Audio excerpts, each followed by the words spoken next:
오늘도 선포합니다.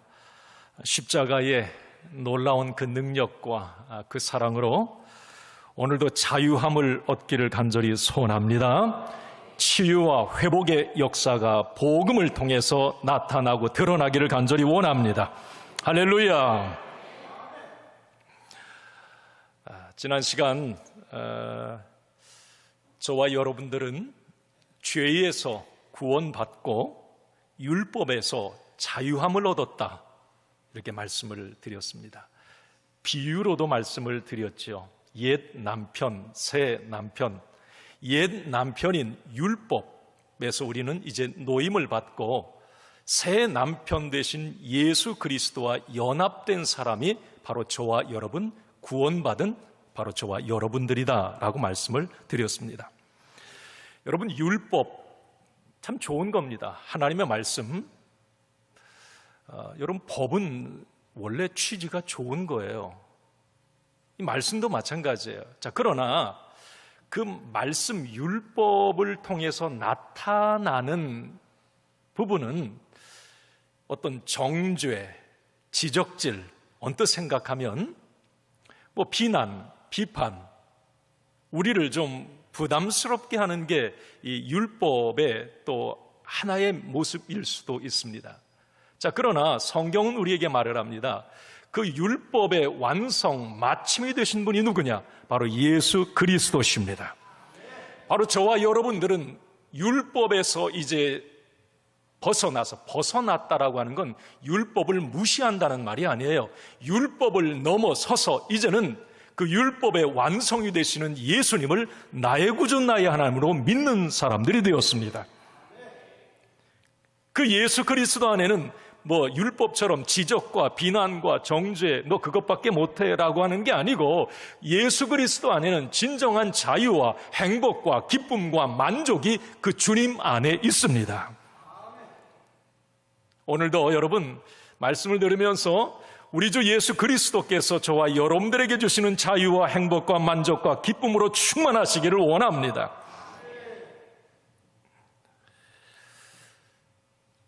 바울 당시에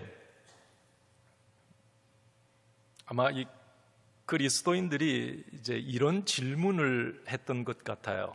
오늘 본문의 이제 출발, 오늘 14절부터 보셨는데 7절부터 오늘 본문이 이어집니다. 너무 길어가지고 14절부터 본 거예요. 지난 시간에 6절까지 봤는데, 자, 바울이 이제 이런 얘기를 지난 시간에 했잖아요. 이 율법이라고 하는 건 폭군 남편이다, 묵은 조항이다. 이 율법은 뭔가 좀 우리에게 거추장스럽고 안 좋은 것처럼 이 바울이 이제 이야기를 했어요. 사실 바울의 속마음은 그게 아닌데 약간 오해를 한 거죠. 그래서 그 당시 이제 예수 믿는 그리스도 안에 들어와 있는 사람들이 바울에게 이런 질문을 했던가 봐요. 그러면 율법이 나쁜 겁니까? 율법이 그러면 죄라는 말입니까? 아니, 바울 당신은 율법을 폭군, 옛 남편, 묵은 조항으로 자꾸 얘기하는데 그럼 율법은 버려야 됩니까? 자, 오늘 여러분 7절 상반절에, 자, 오늘 본문 그렇게 시작을 하죠. 한번 읽습니다. 시작. 그런즉 우리가 무슨 말을 하리요? 율법이 죄냐? 그럴 수 없느니라. 율법이 나쁜 것이냐? 그럴 수 없다. 율법은 나쁜 것이 아니다. 원래 여러분, 아까도 말씀드렸듯이 하나님의 말씀, 이 법은 절대 나쁘지 않아요. 바울도 이걸 분명히 인지하고 있었습니다. 12절, 오늘 본문 12절입니다. 이야기입니다. 시작. 이로보건대 율법은 거룩하고 계명도 거룩하고 의로우며 선하도다. 하나님의 말씀은 아무런 잘못이 없다는 말입니다. 죄는 우리에게 저주와 사망, 파멸을 가져다 주지만 율법은 원래 선하고 의롭고 거룩한 것이기 때문에 우리에게 절대 고통을 가져다 주지 않는다는 거예요. 하나님은 이 말씀을 주실 때에 우리를 고통스럽게 하고 힘들게 하려고 율법 말씀을 주시는 게 아닙니다. 우리 그거 알잖아요. 그 율법, 말씀 안에서 우리가 풍성한 삶을 살고 복된 삶을 살고 그 말씀에 순종할 때 우리의 삶이 얼마나 반듯하고 의로운 삶으로 나아가는지 이 말씀을 통해서 우리 하나님은 그런 삶을 우리에게 원하시는 거예요. 율법 자체는 선하고 의롭고 아름다운 거라는 겁니다. 자, 그러면서 하나님께서 우리에게 이 말씀, 율법을 주신 목적을 바울은 이제부터 설명을 합니다. 이게 바울의 신학이에요. 신학교에 가면 이걸 배웁니다. 이걸 여러분 좀 깊이 있는 말씀이라고 제가 로마서는 이제 드렸는데 이건 어떻게 보면 너무 중요한 말씀이에요. 우리가 평생 신앙생활하면서 이 기준 바로잡히지 않으면 안 됩니다. 자, 여러분, 하나님의 말씀이 율법의 목적이 뭡니까? 자, 첫째 이겁니다. 같이 한번 읽습니다. 시작. 죄가 무엇인지 알려준다. 율법의 목적이 뭐라고요? 자, 7절 하반절 오늘 본문입니다. 읽습니다. 시작. 율법으로 말미암지 않고는 내가 죄를 알지 못하였으니 곧 율법이 탐내지 말라 하지 아니하였더라면 내가 탐심을 알지 못하였으리라. 아멘. 자, 보세요. 이 구약의 율법 가운데 십계명이 이제 율법의 핵심 강령 아닙니까? 자, 십계명에 예를 들어서 살인하지 말라, 도둑질하지 말라, 간음하지 말라. 물론 여러분, 이건 사회법에서도 이런 일 하면 양심의 가책을 느끼고 윤리적, 도덕적으로 이건 잘못된 거야 라고 하는 걸 어느 정도 인지를 해요. 자, 그런데 하나님의 말씀은 뭐라고 하느냐면 예를 들어서 도둑질하고 간음하고 살인한 이것은 윤리적, 도덕적 잘못을 넘어서 하나님 앞에서 죄라고 얘기를 하는 거예요. 그러니까 말씀이 있기 전에는 그게 하나님 앞에 죄인지 아닌지를 분간을 못했던 겁니다. 그런데 말씀이 오면서 이게 하나님이 싫어하는 죄구나 라고 하는 걸 알게 되는 거예요. 말씀 율법은 죄를 알게 한다.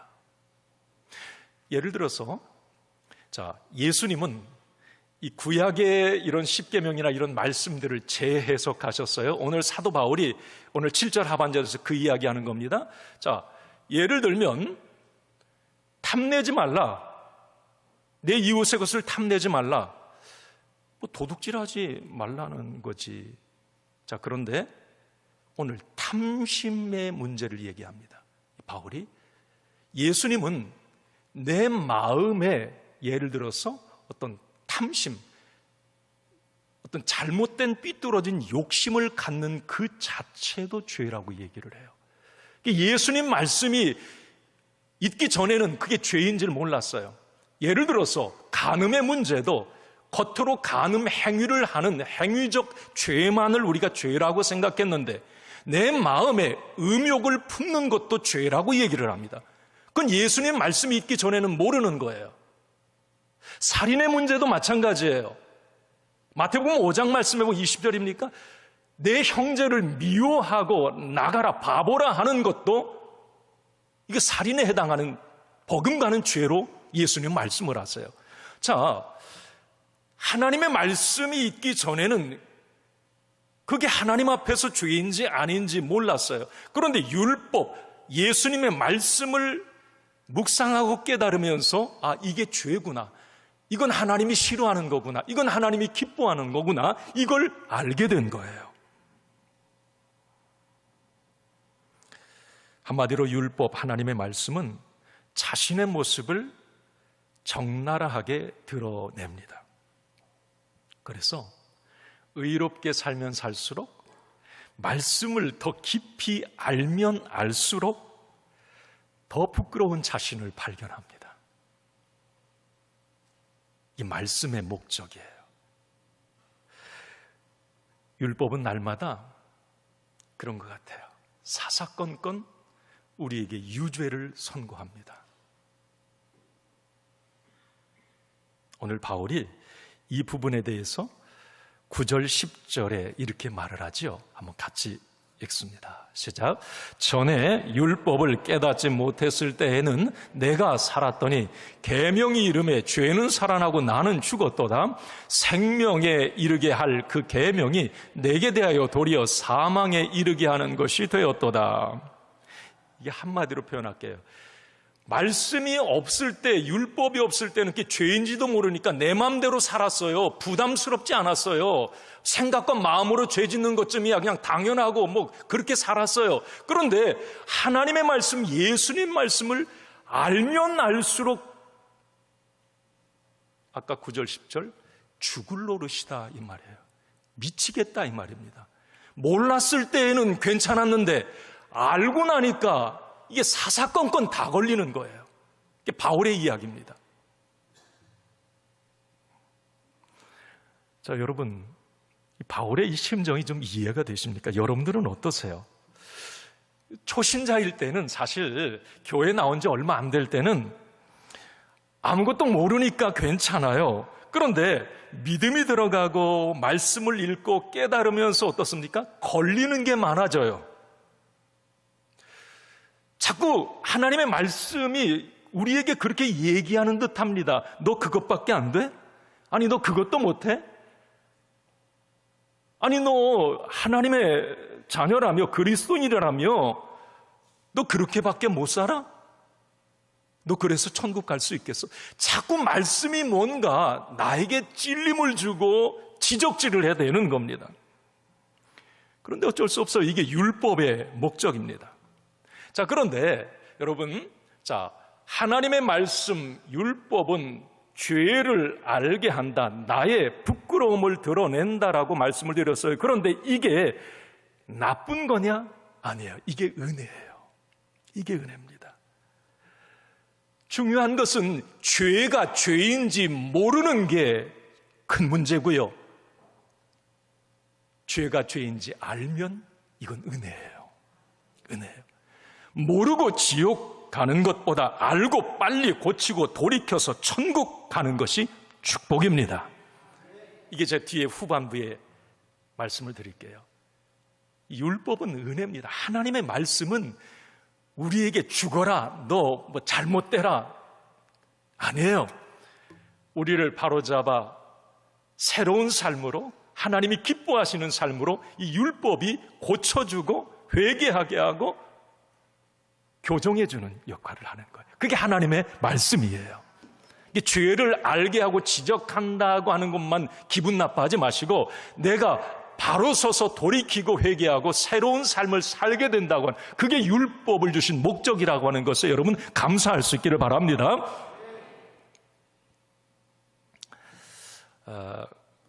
어떤 남편 이야기인데요. 결혼 30주년이 되어서 이제 아내에게 이 남편이 특별한 선물을 해주고 싶었습니다. 30년을 함께 살아준 아내가 너무 고마웠던 거예요. 아내에게 여보, 갖고 싶은 것, 원하는 것 있으면 나에게 얘기해줘. 내가 이번 생일에는 당신에게 좀 당신이 원하는 것 선물해주고 싶어. 그때 아내가 한참을 있다가 그런 얘기를 합니다. 선물은 안 받아도 되니까 여보, 나에게 2시간만 시간을 내어달라고 그렇게 얘기를 했어요. 이 남편은 아니 선물이 아니고 시간을 내어달라고? 그러면서 이 아내가 그 이야기를 합니다. 2시간 동안 당신은 나에게 3마디만 해줘. 맞아, 오라, 그렇지. 이제 남편이 퇴근하고 생일날이 되어서 이제 아내는 남편을 소파에 앉힌 이후에 여보, 지금부터 2시간만 내 얘기 들어주는 거야? 맞아, 오라, 그렇지, 이 3마디만 해줘 나한테. 아내는 이제 자기 이야기를 쭉 하기 시작해요.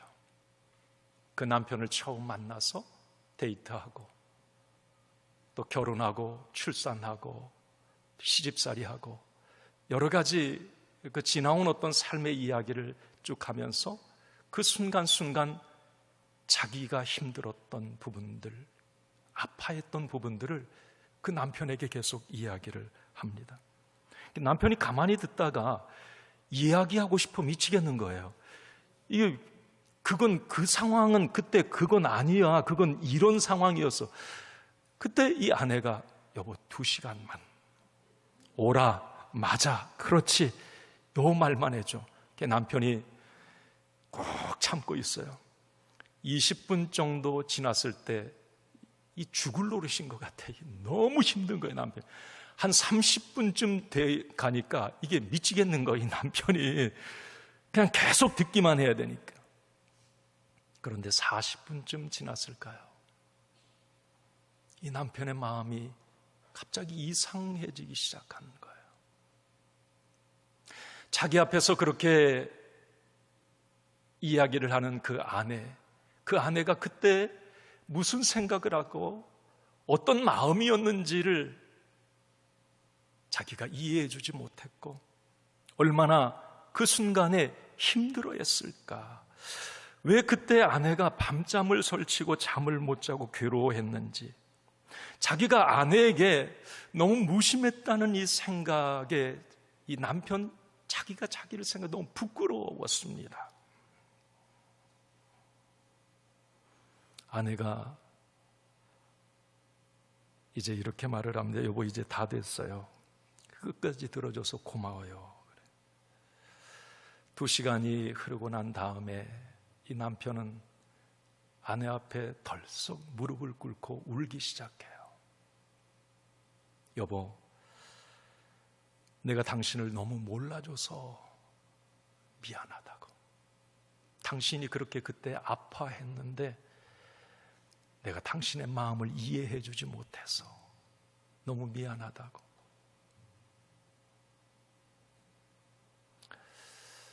제가 오늘 말씀이 이 부분하고 좀 맞닿을까 싶어서 이 이야기를 해드린 건데요. 여러분, 잘못을 안다면 새로운 삶으로 나아갈 수 있는 이 계기가 됩니다. 문제는 본인이 무엇을 잘못했는지 모르는 게 문제인 거예요. 자, 하나님의 말씀 율법은 우리의 실수와 허물, 부족함, 무능함, 죄를 보게 하고 깨닫게 합니다. 그래서 더 하나님이 기뻐하시는 삶으로 나아가게 해요. 나를 성장시키고 성숙한 단계로 나를 나아가게 합니다. 그게 하나님의 말씀이에요. 알아야 되는 거예요. 죄를, 나의 부족함을 알아야 주님이 필요한 거예요. 주님을 찾을 수 있는 거예요. 오늘 우리는 이 하나님의 말씀 율법이 주는 목적, 죄를 알게 한다. 은혜입니다. 두 번째, 이 율법의 목적을 바울은 이렇게 설명합니다. 한번 읽어볼까요? 시작. 예수 그리스도 앞으로 인도한다. 하나님의 말씀은 우리를 예수 그리스도 앞으로 나아가게 한다는 거죠. 율법은. 자, 여러분 8절을 오늘 한번 같이 보겠어요. 8절 시작. 그러나 죄가 기회를 타서 계명으로 말미암아 내 속에서 온갖 탐심을 이루었나니 이는 율법이 없으면 죄가 죽은 것입니다. 자, 보세요. 율법이 없으면 죄가 죽었다? 자, 반대로 해봅시다. 그러면 율법이 있으면 죄가 산다? 이게 무슨 말이에요? 죄가 보인다? 죄가 드러난다 이 말이에요. 하나님의 말씀이 있으면 자꾸 죄가 보여요. 죄가 드러나는 거예요. 내가 누구인지를 알게 되는 거예요. 그 결과 우리는 어떻게 되는가? 예수님을 찾게 됩니다. 내가 죄인인 걸 알아야 주님을 찾게 되는 거예요. 그런데 율법은 그 죄를 보게 하고 드러나게 하는 거예요. 그래서 나도 주님이 꼭 필요한 존재라고 하는 걸 말씀을 통해 알게 되는 거예요. 말씀. 그래서 여러분 갈라디아서 말씀에 이런 말씀이 있죠. 바울이 한 얘기예요. 3장 말씀입니까? 한번 같이 좀 보시겠습니다. 이같이 율법이 우리를 그리스도께로 인도하는 초등교사가 되어 우리로 하여금 믿음으로 말미암아 의롭다함을 얻게 하려 함이니라. 율법이 우리를 그리스도께로 인도하는 초등교사다. 예전에 몽학 선생 이 단어는 생각나죠? 이 몽학 선생이 초등교사예요. 한마디로 뭐냐면 이 율법은, 하나님의 말씀은 자꾸 나를 우리 주님께로 몰아가고 인도해가는 선생님이라는 거예요. 이 말씀이.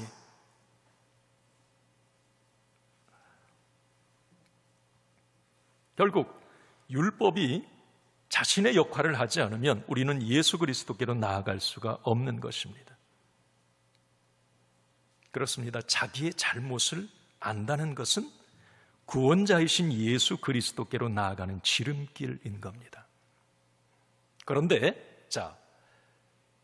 율법은 여기까지입니다. 율법은 죄를 알게 하고 우리를 예수 그리스도께로 인도하는 거기까지가 율법의 사명입니다. 이게 무슨 말이냐? 율법은 절대 우리에게 구원을 주지 못합니다. 구원자이신 예수 그리스도께로 인도하는 데까지가 율법의 역할이에요. 죄를 알게 하고 내가 죄인인 것을 깨닫게 하고 내게 구원자가 필요하다는 것을 알게 하고 그래서 예수 그리스도를 만나게 하고 인도하는 데까지가 율법 하나님의 말씀의 역할이고, 나를 구원하고 나에게 구원과 영생과 천국을 주시는 분은 바로 예수 그리스도시라고 하는 것입니다. 율법의 마침 완성이 되시는 예수 그리스도만이 우리의 구원자가 되십니다. 그런데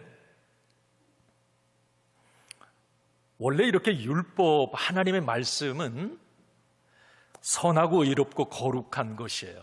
그래서 하나님의 율법, 말씀대로 사는 것은 참 복된 일입니다. 이게 천국의 삶이에요. 그래서 여러분 시편 1편 말씀 다 알죠? 하나님의 말씀, 율법을 주야로 묵상할 때에 어떤 일이 일어납니까? 내 삶은 시냇가에 심은 나무가 시절을 쫓아 열매를 맺는 것 같은 삶이 된다는 거예요. 그게 하나님의 말씀이 주는 축복이라는 겁니다.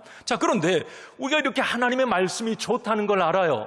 그런데 문제는 죄성을 가진 인간은 매 순간 그 하나님의 말씀이 좋다는 걸 알면서도 그 말씀에 반항하고 그 말씀을 거부한다는 겁니다. 그런데 이게 불신자 이야기가 아니에요. 우리 예수 믿는 구원받은 저와 여러분들도 매 순간 하나님의 뜻을 거부하고 하나님의 뜻의 말씀에 반항하는 삶을 우리도 산다는 겁니다.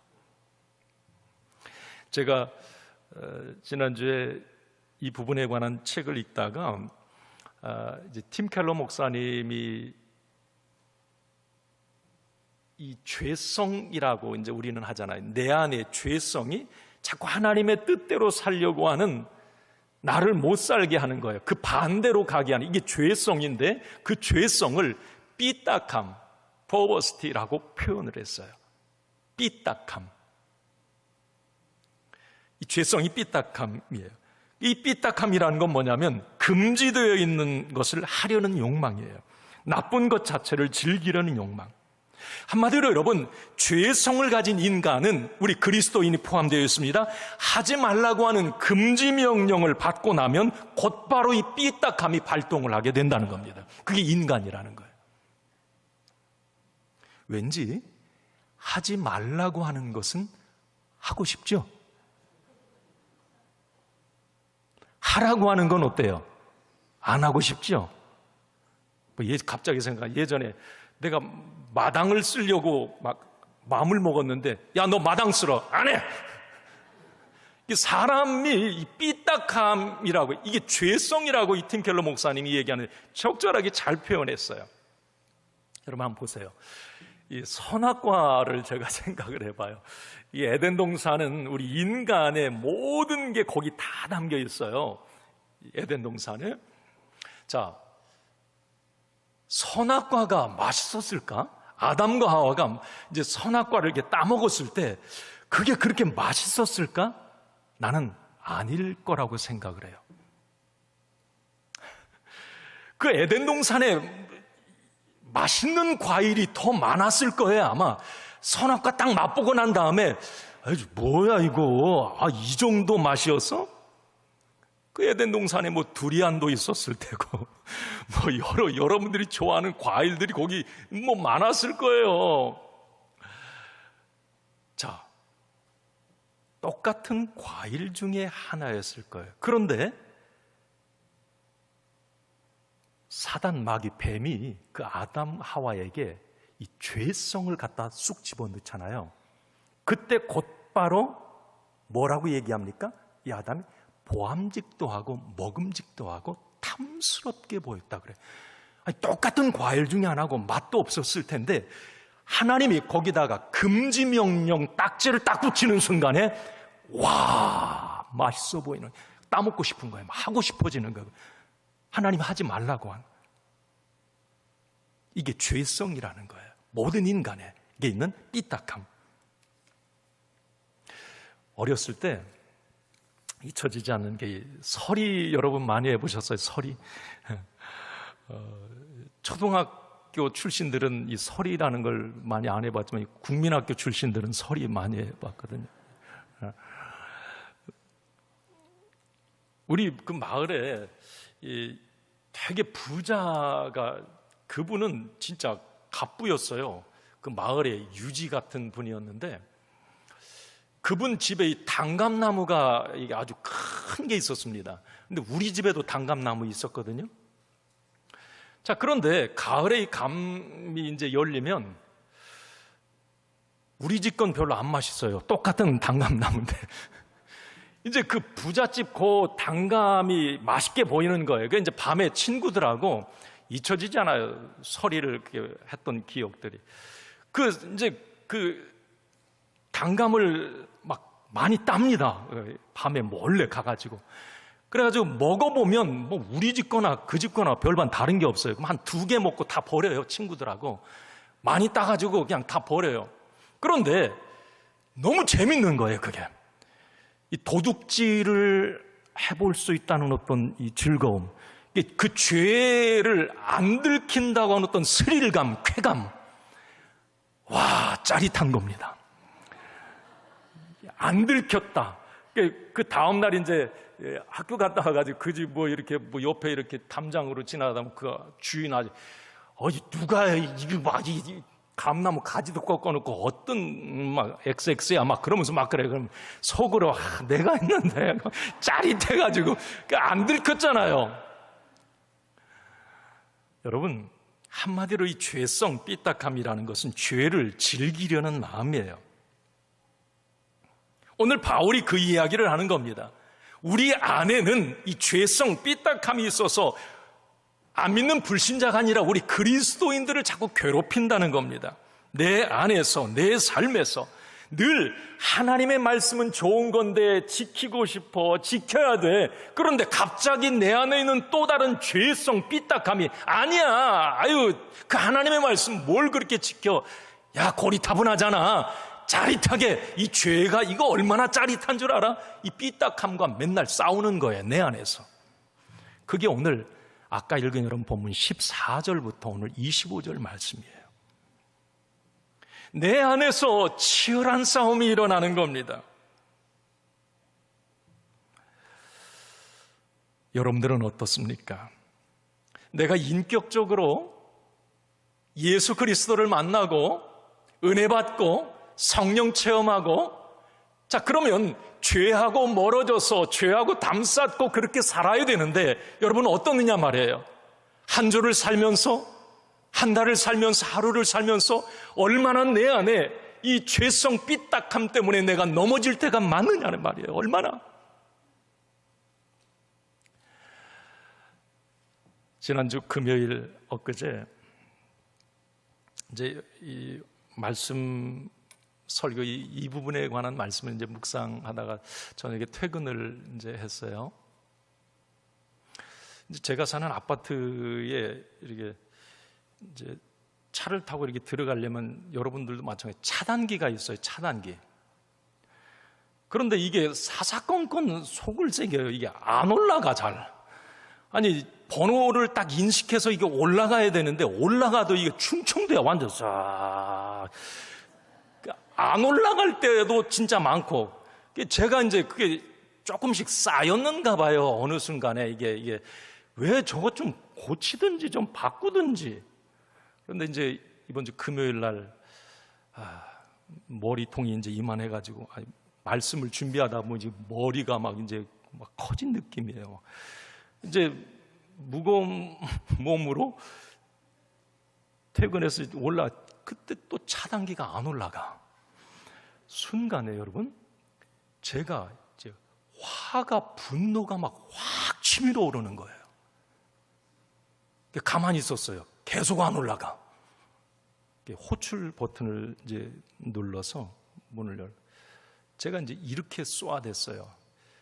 저희 아파트 사는 주민인데요. 왜 맨날 이 차단기는 이 모양입니까? 제가 솔직히 이렇게 얘기를 했어요. 저도 모르게 화가 막 올라. 예, 알겠습니다. 그러고 바로 올라가더라고요. 그런데 그 차단기를 통과한 그 순간에 내 안에 밀려오는 나를 향한 실망감이 완전 미치겠는 거예요. 분노한테 내가 졌다고 하는 이 좌절감이 막 확 이게 들어오면서 차를 타고 한 2m, 통과해서 2m 갔나요? 막 차 안에서 내가 억울한 거예요. 아니 분노라고 하는 올라오는 요거 하나를 절제하지 못해서 왈칵 쏟아낸 내 자신이 너무 미운 거예요. 막 그래서 그 순간 차 안에서 쥐야를 막 얼마나 크게 했는지 지나가는 아줌마가 이게 차 창문을 쳐다보더라고요. 저를. 그 소리가 밖에까지 들렸는가 봐요. 그리고 제가 이제 집에 갔잖아요. 엘리베이터 타고 집에 올라갔는데 기분이 영 안 좋은 거야. 제 아내는 몰라요. 그날 금요일 저녁에 딱 들어갔는데 남편 얼굴이 안색이 안 좋거든요. 나는 내 분노한테 패배당했다는 이 좌절감이 나는 너무 컸던 거예요. 아내는 좌불안석에 막 안색이 너무 안 좋으니까 밥도 안 먹었어요. 그 밥 안 먹은 이유가 그래서 그런 거예요. 지금 아마 몰랐을 거예요. 금요일 날 딸이 퇴근하니까 아빠 기분이 많이 안 좋으신 것 같아. 막 그래요. 제가 그랬던 거예요. 내가 왜 그리스도인이라고 하면서 거듭났다고 목사인 내가 내 안에 이 끓어오르는 이 분노 하나에 패배를 당하고, 아니 얼마 전까지 말씀을 보면서 그 말씀을 묵상했던 내가 그 상황 속에서 그거에 다운된 내가 너무 싫은 거예요. 너무 미운 거예요. 여러분, 이게 우리 그리스도인의 저와 여러분들의 현주소입니다. 죄의 유혹이 일어나고 버렸다고 생각하는 죄를 다시 짓고 잘못된 옛 습관으로 다시 돌아가고 세상에 한눈 팔고 나도 모르게 옛날로 돌아와 있는 나를 보면 너무 한심한 모습에 좌절할 때가 한두 번이 아닙니다. 바울도 아마 이런 자신을 보면서 자신이 미웠던 것 같아요. 오늘 바울이 탄식합니다. 자, 15절을 한번 좀 봅시다. 오늘 15절입니다. 시작. 내가 행하는 것을 내가 알지 못하노니 곧 내가 원하는 것을 행하지 아니하고 도리어 미워하는 것을 행함이니라. 19절도 한번 보여주세요. 19절 시작. 내가 원하는 바 선은 행하지 아니하고 도리어 원하지 않은 바 악을 행하는도다. 바울도 자기 자신을 도대체 이해를 못하는 거예요. 그렇게 다메섹 도상에서 성령 체험하고 뜨겁게 주님을 만나고 복음을 전하는 사도인데도 맨날 넘어지는 거예요. 내가 왜 이러지? 내가 왜 이렇게 사는 거지? 왜 죄 짓지 말아야 되겠다고 생각하면서 죄를 짓는 거지? 그런데 바울은 그 원인을 나중에 알게 됩니다. 예수님을 영접했지만 거듭났지만 아직도 내 안에 죄성, 삐딱함이 존재하고 있다는 것을 깨닫게 됩니다. 20절과 21절 말씀입니다. 한번 같이 읽겠습니다. 만일 내가 원하지 아니하는 그것을 하면 이를 행하는 자는 내가 아니요 내 속에 거하는 죄니라. 그러므로 내가 한 법을 깨달았노니 곧 선을 행하기를 원하는 나에게 악이 함께 있는 것이로다. 아니, 그렇게 위대한 사도가 얘기합니다. 내 안에 하나님의 말씀을 지키려고 하는 이 믿음도 있지만 그 하나님의 말씀을 거부하는 이 삐딱함, 죄성이, 이 죄가, 악이 내 안에 함께 있어서 맨날 싸운다는 거예요. 맨날. 믿음이 약할 때는 죄성이 강해져서 죄에 질질 끌려다니고, 믿음이 강할 때는 하나님의 말씀에 끌려가는. 그래서 사도 바울이 이렇게 울부짖습니다. 24절이에요 오늘. 자, 마지막 24절 보십시오. 시작. 오호라, 나는 곤고한 사람이로다. 이 사망의 몸에서 누가 나를 건져내랴. 우리 너무 유명한 말씀이죠. 바울이 이 상황에서 저에게, 현대어 성경을 한번 좀 보여주세요. 자, 시작. 나는 비참한 사람입니다. 누가 이 죽음의 몸에서 나를 건져주겠습니까? 누구요? 누가 나 좀 건져줘요. 나는 너무 비참한 사람이에요. 아니, 그 위대한 사도의 고백이에요. 바울만 이런 탄식을 하는 것이 아닙니다. 여러분들은 어떻습니까? 지난 한 주간 어떤 삶을 사셨습니까? 죄에 넘어지고 습관적으로 또 죄 짓고 하나님이 보고 계신다는 걸 알면서도 여전히 죄 짓는 한심한 그런 모습은 있지 않았습니까? 나는 비참한 사람입니다. 어쩌면 나의 고백과 탄식이기도 합니다. 자, 그러나 여러분, 여기까지 보면 이제 탄식과 절망인데, 한심한 난데, 자, 여러분, 오늘 이렇게 결론을 냈습니다. 절망하지 마십시오. 왜냐하면 오늘 24절, 오호라 나는 곤고한 사람이로다. 이건 가만히 말씀을 깊이 묵상해 보면, 여러분, 여기까지 이제 말씀이 들어가야 되는 거예요. 이 깊이 있는 말씀이에요. 오호라 나는 곤고해. 나는 비참한 사람이야. 맨날 죄와 싸워서 가끔씩 분노한테 치고. 자, 그런데 이것은 탄식을 넘어서 소망의 말씀이라고 하는 걸 알게 됩니다. 자, 중요한 것 보세요. 지금 바울이 죄를 지었을 때의 절망감, 애통함, 나는 비참한 사람입니다라고 하니 탄식은 그리스도인의 고백이에요. 불신자의 고백이 아닙니다. 자, 불신자는 죄로 인한 탄식과 애통이 없습니다. 영이 살아있는 사람만이 죄가 고통이고 탄식이고 절망이고 울부짖음입니다. 오히려 죄로 괴로워할 수 있는 민감함이 당신에게 있다면 당신은 참 그리스도인입니다. 당신이 어떤 죄 때문에 괴로워한다면 당신은 영의 사람이에요. 당신 안에 하나님의 영이 살아있는 겁니다. 그래서 이 죄에 대한 느낌이 팍팍 오는 거예요. 여러분, 어떤 상황에 무슨 죄를 지었는데도 안 걸려, 아무 느낌도 없어. 여러분, 이건 죽은 겁니다. 굳어진 거예요. 하나님의 말씀이 선포될 때에 찔림이 있다. 이건 축복입니다. 복이에요. 내가 찔리고 내가 죄인인 걸 알아야 나는 주님이 필요합니다. 주님과 가까워질 수 있거든요. 내가 무감각해져서. 여러분, 오늘 바울이 나는 비참한 사람이에요. 나를 이 사망, 죽을 것 같아요. 여러분, 이걸 깨달았다고 하는 이 바울이 영적으로 진짜 예민한 사람인 거예요, 지금.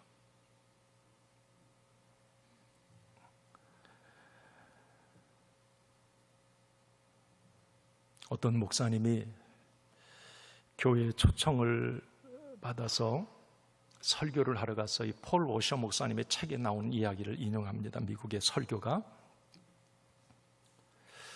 설교를 이제 다 끝났는데 9살 난 한 남자아이가 부들부들 떨면서 울면서 강단 앞으로 걸어 나오는 거예요.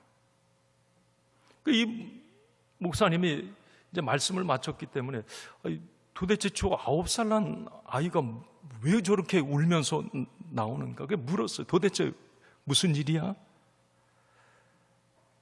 그 아이가 하는 말은 그거였어요.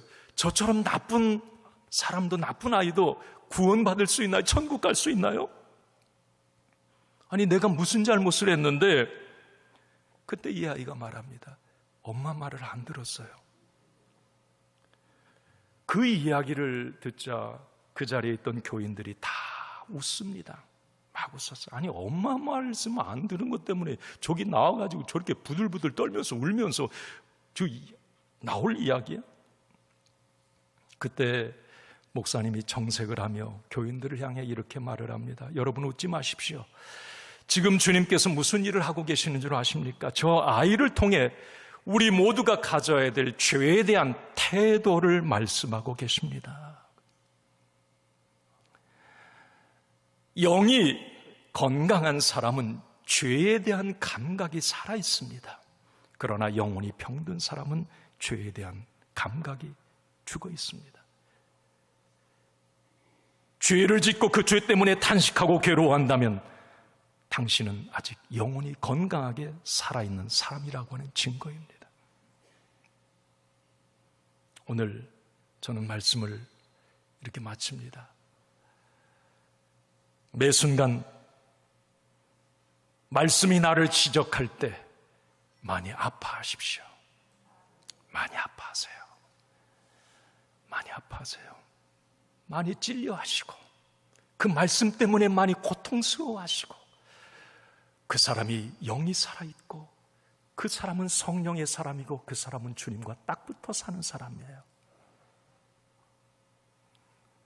부담스러워도 말씀을 많이 사랑하십시오. 부담스러워도. 왜? 하나님의 말씀은 내가 풍성한 삶을 살게 하는 놀라운 비밀이 그 안에 담겨 있기 때문에 그렇습니다. 그 말씀은 나를 천국으로 인도하는 나침반 지도와도 같기 때문에 그렇습니다. 성화의 과정을 사는 저와 여러분들에게 하나님의 말씀은 너무 소중합니다. 그 말씀을 많이 사랑하십시오.